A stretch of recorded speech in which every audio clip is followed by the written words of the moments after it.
کہ رسول کا صحابی، ابو ذر کا صحابی، مولا حسن کی غلامی، امام حسین کی غلامی، اہل بیت کے گھر میں جو بچہ جوان ہوا وہ جناب جون کی گودوں میں کھیل کے جوان ہوا۔ امام نے کہا کہ بیعت اٹھا لی جون، زندگی کے آخری لمحات ہیں، ہم تجھے مرتا ہوا دیکھنا نہیں چاہتے، چلے جا مدینے، آخری زندگی کے لمحات کسی باغ میں جا کے گزار، آسائش زدہ جگہ پہ جا کے گزار۔ آنکھوں میں آنسو آ گئے، کہنے لگا کہ مولا وہ غلام کیسا جو خوشیوں میں ساتھ رہے پر مصیبتوں میں چھوڑ کے چلا جائے۔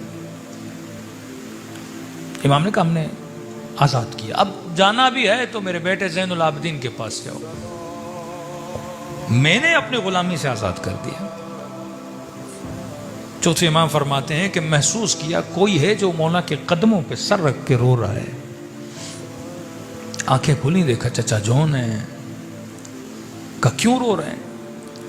کہ مولا حسین نے آزاد کر دیا کہ اب جانا ہے تو کسی کی غلامی میں خود جانا چاہتے ہو تو زین العابدین ہیں۔ تو کہا کہ چچا جون آپ خوش رہیے، بابا نے جہاد اٹھا لیا، جنت کی بشارت ابھی آپ کو دے دی ہے، نہیں چاہتے کہ ہم آپ کو لڑتا ہوا دیکھیں، نہ آپ کی ایج ہے، نہ آپ کی ایسی عمر ہے، کمر جھکی ہوئی ہے، نہ آپ گھوڑے پہ بیٹھ سکتے ہیں۔ تو کچھ جملے کہے جس سے میرے مولا کی آنکھوں میں آنسو آئے۔ فرمایا مولا کہیں ایسا تو نہیں کہ دنیا والے بولتے ہیں تیرا رنگ کالا ہے، تیرے بدن سے بو آتی ہے، مولا شاید مجھے قابل نہیں سمجھ رہے کہ یہ کالے رنگ والا دوسرے رنگوں میں شامل ہو جائے۔ فوراً امام حسین کے پاس لے کر آئے، اور جب مولا نے یہ بات سنی تو امام نے فوراً جون کو اپنے سینے سے لگا لیا۔ فرمایا جون یہ باتیں یہاں نہ کرو، اس گھر میں رنگ نہیں دیکھا جاتا، انسان کا عمل دیکھا جاتا ہے، حسب و نسب نہیں دیکھا جاتا، لوگوں کا کردار دیکھا جاتا ہے۔ کہ جاؤ میں نے اجازت دی، جہاد کی۔ کہتے خود امام حسین سے گھوڑے پہ سوار کرانے کے لیے آئے، لیکن اتنے بوڑھے تھے کہ گھوڑے پہ بیٹھ نہیں پا رہے تھے۔ آخر میں کہا مولا چھوڑیے، میں پیدل ہی جاؤں گا میدان۔ ایک ہاتھ میں نیزہ لیا، ایک ہاتھ میں تلوار لی، جھکی ہوئی کمر کے ساتھ لشکر یزید کو مخاطب کیا۔ یہ وہ ہے جو موت کا عاشق ہے، جو راہ خدا کے جہاد میں اپنی جان دینے کا عاشق ہے۔ ایک جوان جب دعا کر رہا تھا نا کہ خدا میں تم سے وہ مانگ رہا ہوں، خیر ما سألک عبادک الصالحون، جو تم سے عباد الصالحین مانگتے تھے، مجھے وہ عطا کر، بہترین چیز عطا کر۔ نبی نے فرمایا جوان جانتے ہو اگر یہ دعا قبول ہو جائے تو تجھے کیا ملے گا؟ یا رسول اللہ کیا ملے گا؟ فرمایا اگر یہ دعا استجابت کے مقام پہ پہنچے تو خدا تجھے مقام شہادت عطا کر۔ کہ رب کی طرف سے بہترین خیر اگر کسی مومن کے لیے ہے وہ شہادت ہے۔ جون اس خیر کو حاصل کرنے کے لیے کربلا کے میدان میں اترا، گھوڑا نہیں، ایک ہاتھ میں نیزہ، ایک ہاتھ میں تلوار، للکارا لشکر یزید کو، آؤ کس کے مقابلے میں؟ رجز پڑا، میں کون ہوں؟ میں حیدر کرار کا غلام ہوں، میں حسین ابن علی کا غلام ہوں، میں سبط رسول کا غلام ہوں۔ تعارف کرایا۔ ابن سعد نے کہا کون ہے جو للکار رہا ہے؟ کہا کہ غلام حسین جون۔ تنزین کہا کہ حسین پہ اب یہ وقت آ گیا کہ بوڑھوں کو میرے مقابلے میں بھیج رہا ہے، جو گھوڑے پہ بھی نہیں بیٹھ سکتے، جن کے ہاتھوں میں راشا ہے، جو صحیح سے تلوار بھی نہیں پکڑ سکتے۔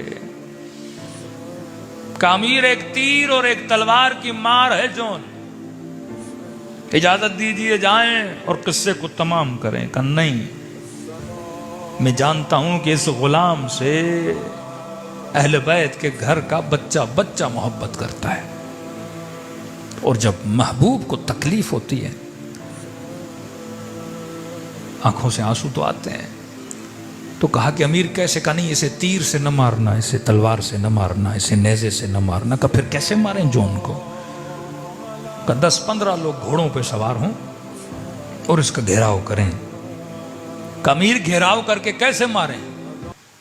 تیر سے بھی نہ ماریں، تلوار سے بھی نہ ماریں، نیزے سے بھی نہ ماریں، کہ نہیں سب پتھر اٹھاؤ اور غلام حسین کو پتھر مارو۔ یہ کربلا میں اصحاب حسین کا پہلا اور آخری شہید ہے جسے پتھروں سے مارا گیا۔ کہتے ہیں للکارتا رہا آؤ میرے مقابلے میں، کوئی آگے نہیں بڑھا، کہتے ہیں دور سے پتھر مارتے تھے، اور جب پتھر برسے بدن پہ زخم آئے، یہ بوڑھا شیر جب زمین پہ گرا، چند اصحاب ہیں آپ انگلیوں پہ گر سکتے ہیں جن کے جنازوں پہ امام حسین خود گئے ہیں۔ کربلا کی جنگ بڑی مختصر جنگ ہے، زور عاشور کے بعد جنگ شروع ہوتی ہے، 2-2.5 گھنٹے کی جنگ ہے۔ اتنا وقت نہیں تھا امام حسین کو کہ ہر صحابی کے لاشے پہ جائیں، کبھی حملے کو روکتے تھے، کبھی خیموں پہ قریب آنے سے روکتے تھے، لیکن ان چند اصحاب میں ایک کا نام جناب جون ہے، ناقل راوی لشکر یزید کا ہے۔ کہتا میں نے دیکھا کہ حسین ابن علی دوڑے دوڑے جون کے جنازے پہ پہنچے، کہتا میں نے زندگی میں نہ کبھی ایسا آقا دیکھا، نہ کبھی ایسا غلام دیکھا، نہ کبھی ایسی الفت اور محبت دیکھی جو غلام نے آقا سے کی اور آقا نے اپنے غلام سے کی۔ دو طرفہ تعلق ہے، یہ تعلق اہل بیت۔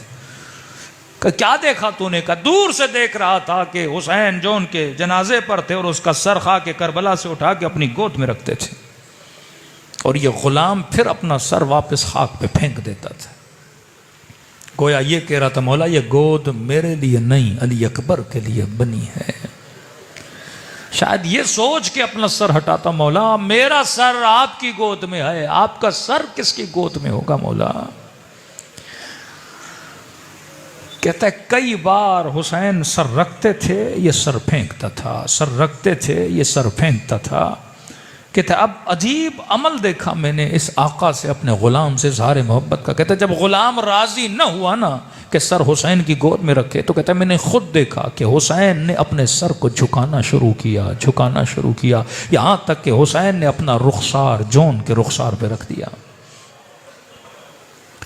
اور دعا کی اللہم بیض وجہہ، اے خدا جو لوگ کہتے ہیں نا اس کا رنگ سیاہ ہے، اس کے چہرے کو قیامت کے دن نورانی کرنا اور کہنے والوں کے چہروں کو کالا کر دینا۔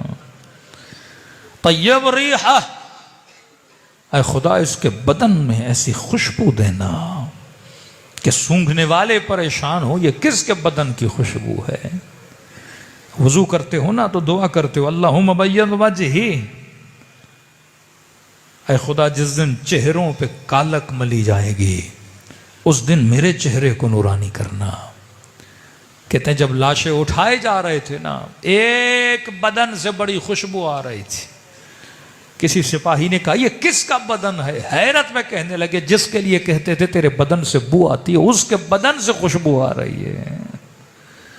یہ دعا فرش عزا پہ ہم مانگنے آتے ہیں کہ اگر یہ 2 جملے امام زمانہ ہمارے لیے مانگیں جب ہمارا سکرات کا وقت آئے، جب ہم موت کے بستر پہ سو رہے ہوں گے، تو فرمایا ہر مومن کے سرانے وقت کا امام ضرور آتا ہے۔